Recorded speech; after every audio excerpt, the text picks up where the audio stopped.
Hello, welcome back to Artsy-Island-Girl. Today I am making a coaster experiment. When I do my beach resin pieces, I often have leftover resin in my cups, and I usually put them in a coaster mold or something, and typically will play around with them just to see what happens. So this time I have some white resin and I'm mixing in some Color Shift paints. I'm just swirling them right into the resin. So this is acrylic paint, and typically we'll use acrylic paint with resin and we'll actually mix it thoroughly and then do our pours with it. This time I'm just swirling it in with the resin before it cures. Kind of curious how it's going to look at the end. And I'm just using a toothpick to do the swirling in, just to get some swirls and make a pattern in with it. If I left it in a blob, it would look awfully boring.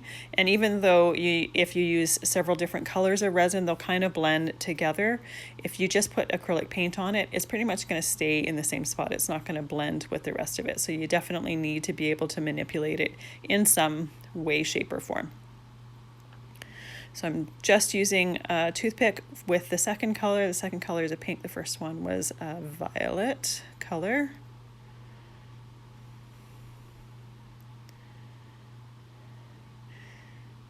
And this is a great way to experiment if you're wanting to try new things and you have a little bit of extra resin left over from your projects. It's a great way to experiment.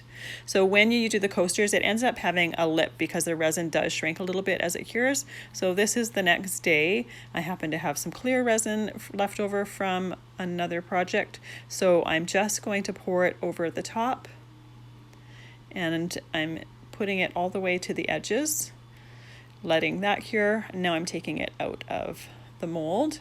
And because of that lip that I was talking about, I do end up putting another coat over top of this just to reduce the lip on that top piece there.